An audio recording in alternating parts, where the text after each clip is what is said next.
Sejumlah wilayah di Jakarta dan sekitarnya kembali dilanda banjir usai diguyur hujan deras selama beberapa jam. Di Jalan Bangka, Mampang, Jakarta Selatan, puluhan rumah warga terendam banjir setinggi 50 hingga 60 cm.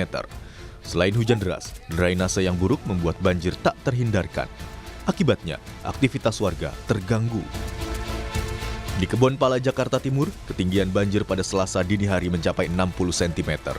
Meski demikian, warga lebih memilih bertahan di lantai 2 rumahnya masing-masing. Pasalnya, mereka baru saja kembali ke rumah usai mengungsi akibat banjir di hari sebelumnya dan membersihkan rumah. Untuk mengantisipasi banjir lebih tinggi, warga memindahkan kendaraan mereka. Banjir juga melanda ruas jalan Kampung Gusti, Penjaringan, Jakarta Utara pada Senin malam. Sejumlah kendaraan mogok karena nekat menerobos banjir. Warga bilang, banjir sudah terjadi 2 malam berturut-turut. Berapa hari bang banjir di sini bang? Udah jalan 2 hari 2 malam. Sering dong berarti bang banjir di sini bang? Sering, kalau tiap hujan gede pasti ada air genangan. Gubernur DKI Jakarta, Pramono Anung bilang, penyebab banjir di Jakarta bukan hanya karena hujan deras, tapi juga karena air kiriman dari wilayah hulu. Pemprov DKI Jakarta juga terus memantau ketinggian air serta penanganan banjir secara berkala. Memang baru pertama kali dalam kepemimpinan saya selama 4 bulan ini, inilah banjir yang terjadi bersamaan. Yang pertama adalah banjir kiriman, yang kedua adalah banjir karena curah hujan yang ada di tempat di Jakarta, yang ketiga pas bersamaan rob atau permukaan air lautnya naik.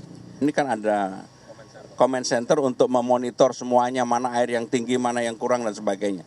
Dan itulah yang kemudian kita gunakan untuk diskusi, apakah yang ini boleh dibuka atau tidak. Kepala Badan Meteorologi, Klimatologi dan Geofisika atau BMKG, Dwi Korita Karnawati bilang, curah hujan di atas normal musim yang seharusnya kemarau merupakan anomali yang terjadi sejak Mei dan berpotensi masih berlangsung hingga Oktober 2025.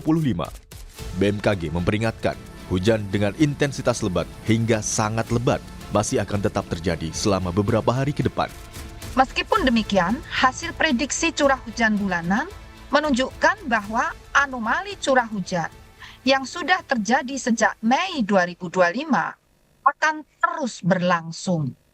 Dengan kondisi curah hujan di atas normal terjadi di sebagian besar wilayah Indonesia hingga Oktober 2025. Ini artinya selama musim kemarau, sesuai yang kami perakirakan sebelumnya, akan mengalami curah hujan di atas normal yang harusnya terjadi di musim kemarau, atau cenderung ke arah kemarau basah.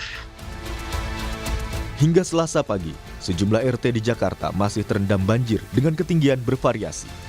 Beberapa warga ada yang memilih bertahan di lantai 2 rumahnya, namun ada pula yang mengungsi ke rumah kerabat. Polisi juga bersiaga di sejumlah titik untuk mengatur lalu lintas di ruas jalan yang tergenang banjir. Sementara itu, pompa air juga terus dikerahkan untuk mengurangi ketinggian banjir. Tim Liputan, Kompas TV.